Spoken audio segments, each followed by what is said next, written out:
But first up, he's a Pulitzer Prize-winning columnist for the New York Times and a contributor to MSNBC. Please welcome Bret Stephens. Hey, welcome back. Thanks for being here. Great to see you. Okay, so last time you were here, we're working for the Wall Street Journal, That's a conservative paper. Now you moved over to the New York Times, which is considered a liberal paper, which I must say I admire very much. You wanted to get out of your echo chamber. How's it going over there? Well, I guess it's too soon to tell. I mean, readers take their views. I think what the New York Times is trying to do is kind of extraordinary, because I think most people look to a show like yours or an op-ed page like the Wall Street Journal, and they look for affirmations. They want their views affirmed.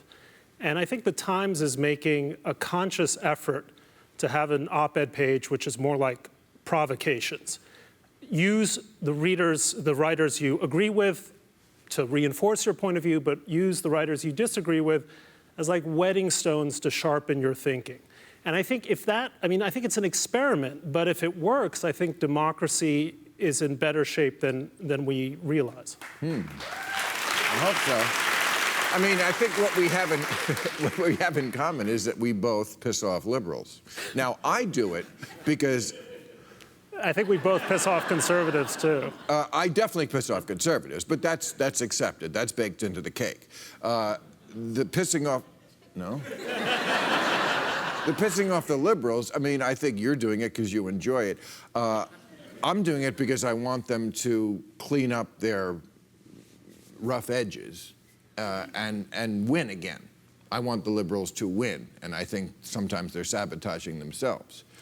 Yeah, look, that's right. The problem is that the question isn't how Trump won. The question is, how did Hillary lose? And I don't think liberals ask themselves that question nearly hard enough. Well, you can say Trump won because there are all these deplorables. What do you think the liberals' biggest flaw is? I think it's, God, well, I could go down the list, but look, I'll give you an example that will make you feel uncomfortable, but since we're here, why not? I was last on the show January 2015. And so I was looking at the show just to remind myself of how this works, and you had a segment about Joni Ernst. You remember that? No. Well, no, no offense, but you should watch it again, because it practically explains the 2016 election in that segment.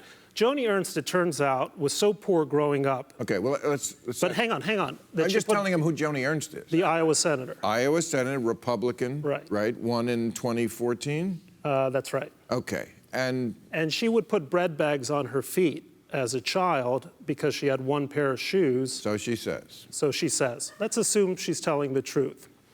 And so you mocked her for it, and it was funny. Thank you. It was funny. Really? It was funny to the people in your studio audience. Ask yourself, if you're in Iowa or maybe outside of Madison, Wisconsin, or in the middle of Pennsylvania, oh, for fuck's sake. How you would have looked at that segment. You're telling me that bread bags on the feet is off limits for a comedian? No, bread bags making fun of the poverty in which someone like Joni Ernst grew up. See, now you sound like a liberal. This is what I get on the liberals' case for. You little snowflake, Bret. This is snowflakeism. You can't take a joke about bread bags on your feet? Look, you asked me what is it about liberals that people don't like? And I would say the answer is condescension.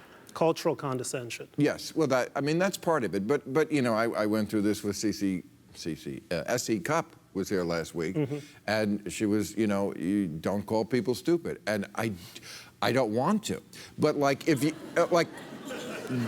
I don't. But over a third of Americans don't know that Obamacare is the same thing as the Affordable Care Act. That's your own health. If you don't know how to take care of your own health as an issue, what word would you use? Well, look, we have a serious problem with a politically educated public. And this is one of the reasons I think we ended up with a guy like Donald Trump, in that people could be bamboozled and sold on, I guess I can say this on this show, bullshit, and you could become president for it. That's a real issue. Right. But you're not going to get that through by simply making fun of the way in which people are raised. I know, but it's not how they were raised. Oh, come on. You really are stuck on the bread bags. Okay, I don't think anyone really takes offense at that. I really don't. First of all, I don't think half the people believe it's true. I mean, bread bags on your feet? What is the point of that? Because you really don't have shoes? Joni Ernst has shoes. She had shoes. Give me a break. Okay. So you called Hillary Clinton. Now, you're not for Trump. So, no. Okay, which, you know, that's one silver lining for this whole thing is that we found out that there are sane Republicans left. Sane former Republicans. Former Republicans. You're not a Republican. I have a hard time calling myself a Republican anymore. I have a hard time calling myself a Democrat.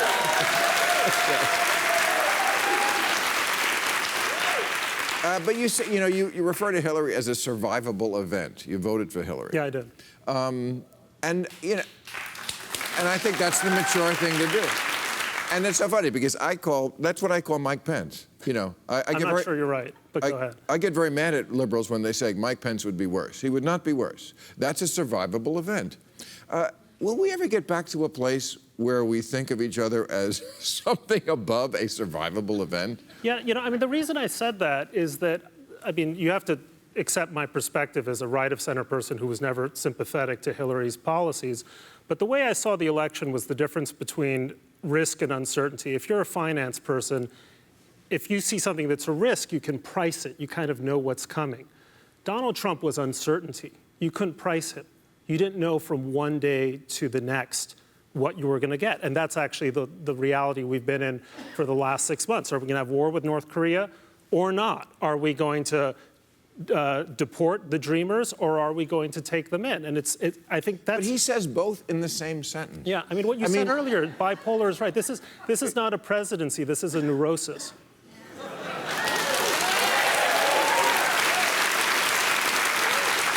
Well, let me ask you this then. I mean, he sprung from the soil of republicanism. Could it have happened on the Democratic side? I don't think so. I don't think you could produce a Democratic Donald Trump. Look, you can, because populism, I mean, Donald Trump isn't just some sort of accident of American politics. He represents a kind of trope in political life. And if you go back to the 1920s in Europe or the 1950s and 60s in Latin America, you find people who are a lot like him, and they spring from both sides politically. These are the people who say, really? Parliamentary democracies but they wouldn't losers. have the racism. I mean, racism is a big part of it. You wouldn't have that on the left. Well, you have class hatred on the left. That's what you have with Maduro in That's in not nearly Venezuela. as deep as racism. Look, I'm the last one to make excuses. What Trump is doing is culturally so corrosive to the institutions of the presidency that I really don't think he's necessarily survivable. He'll survive. We won't. Sorry. Yeah. Someone will. Someone won't.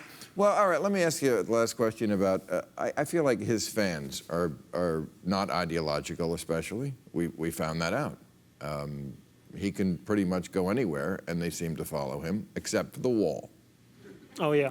Except for that one thing. What is it about the wall? Why is that I got to get back to Kansas for them? You know, I ask myself, I grew up in Mexico City. I speak fluent Spanish, and I think there's something so ugly about everything that the wall represents. The idea that we aren't blessed by the fact of having Mexico as our neighbor is insane. We should thank our lucky stars every day. And it's also, you know, it's more than that. You know, my mother was a refugee. She came to this country with $7. And in the space of a generation... What did she wear on her feet? Bread bags.